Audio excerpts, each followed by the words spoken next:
Hi, Victoria Casey here again today. And today I've got Sean on, and we are talking about what you shouldn't say to buyers. So, hi, Sean. Hi, how are you? You doing all right today? Yeah, and thank you so much. I'm fine. Good. So, what we were talking about before the show, before you came on, was about what happens when you're selling a home, and maybe sometimes when you shouldn't overplay your hand to buyers. So, to that end, take it away. Tell me what I should never tell a buyer. Well, number one is don't ever tell a buyer how much you're willing to really take and what your Mhm. bottom line is.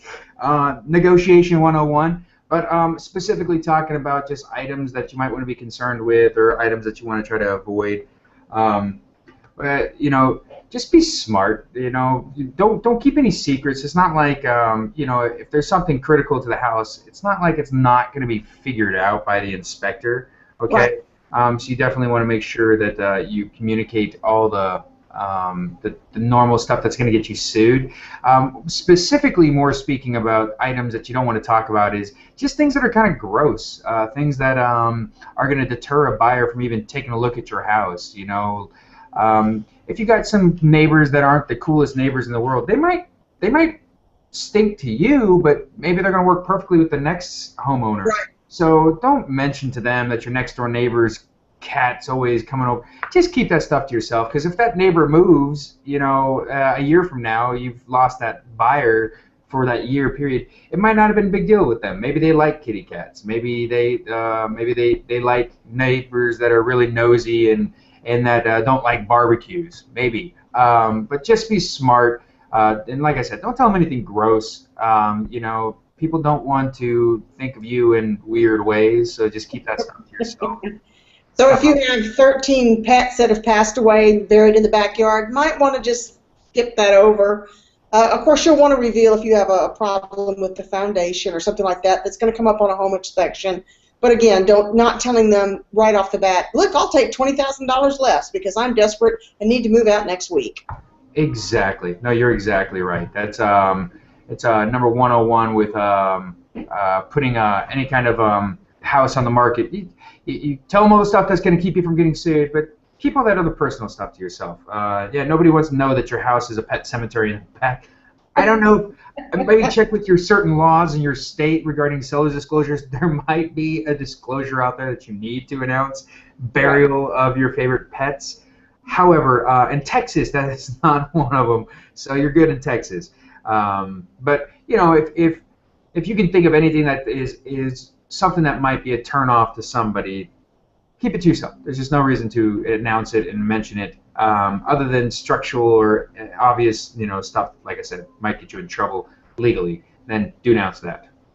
Right. Do your due diligence, tell the truth, be honest, be open, but don't overshare things that might be off-putting. If you've just had a hernia repair surgery, don't go into it. No one wants to know that, and don't reveal things that are going to be, as you said, gross, off-putting, or over emotional factors that have nothing to do with the home.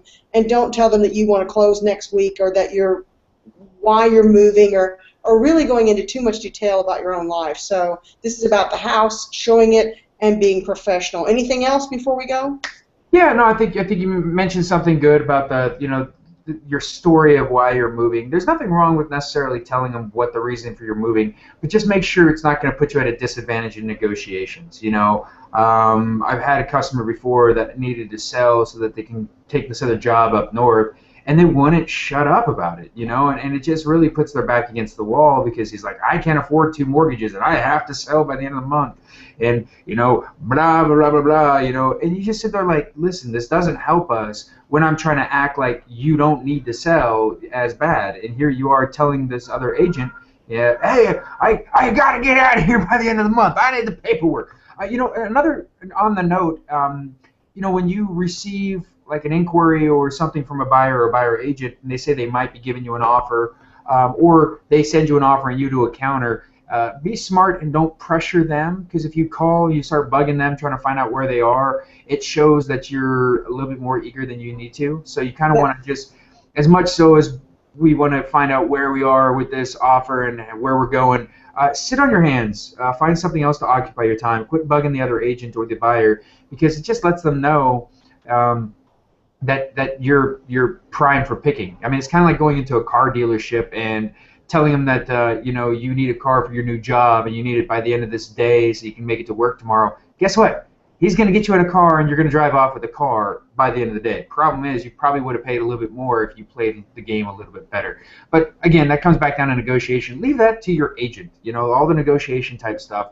Leave it to your realtor. Don't try to handle that stuff yourself. If you don't know how to handle kind of the back and forth of that kind of stuff, then there's no reason for you to be dabbling in that. Just leave it to your professional realtor. That's right. And again, with the fact you happen to be with a flat fee listing company, you have an upgrade available so people can get fuller representation, and it's actually still at a fraction of what you would pay a traditional realtor.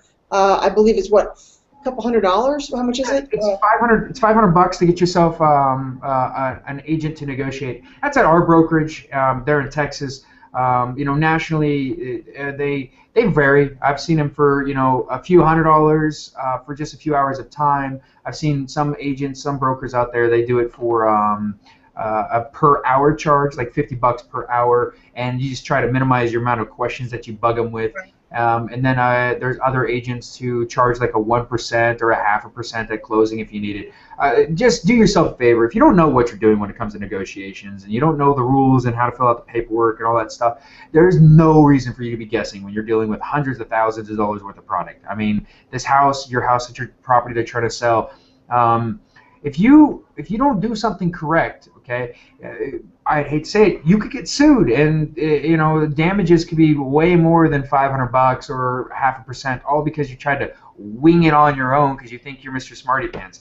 This is not a game. This is it's kind of like thinking that you want to go skydiving and you grab a backpack, parachute, and you get up in a plane, you jump. You probably ought to take a class, and you probably ought to go tandem with somebody else who's done it a few other times before you just start jumping out of a plane looking for what you're supposed to pull. Okay, in the movie Point Break, I think there's something over here. Yeah, you're not Keanu Reeves. Leave that to the professional actors, all right? Yeah, and that's the truth is with the flat fee listing, the great thing is you can get as much support as you actually need. So if you're completely comfortable with the contracts and negotiations, great. If you're not, great. And I believe in for sale by owner, the FSBO route, but there are some parts of it that you really shouldn't be doing. You really should know your own limitations and whether or not you're comfortable with doing that particular thing. And for the price, a lot of people don't want to go over the full traditional realtor because they don't want to spend $18,000 to sell a $300,000 home because they're not getting $18,000 worth of work. It's ridiculous. However, having said that, realtors are licensed for a reason, and if you can get the support and guidance you need without losing an arm and a leg and a kidney in the process, then I say go for it. Yeah. And Sean, how can we reach you? How can anybody reach you if they want you? Dial 911, scream emergency, and I'll call you right back. Yeah. You can go to our website, flatfeelisting.com. Of course, you can look me up on the Google stuff, and you can find the links there. The best phone number to reach us back here is 1-800-477-7771. We'll make sure we include that on the bottom of your video and all the contact stuff. Really, just throw a smoke signal outside, and I will watch for that. I'll send the bat wing that way off the cloud. It doesn't matter. Most importantly, just use a discounted broker. That's all I care about. If you use us, great, wonderful. If not, just don't go traditional. That's all I ask. Well, yeah, and the thing is, you're headquartered in Texas, but you actually online and have pretty much every state. So. Yeah, except for the states that it's illegal to do what we do. It's still crazy. In an illegal state, you're available, so people can go to the website. And again, compare your services with others. There are a lot of flat fee listings out there that started to become a movement, but just find the one that works for you. All right. Mm-hmm. Thank you so much. Until next time, thanks again. Have a good day. Talk later. Bye.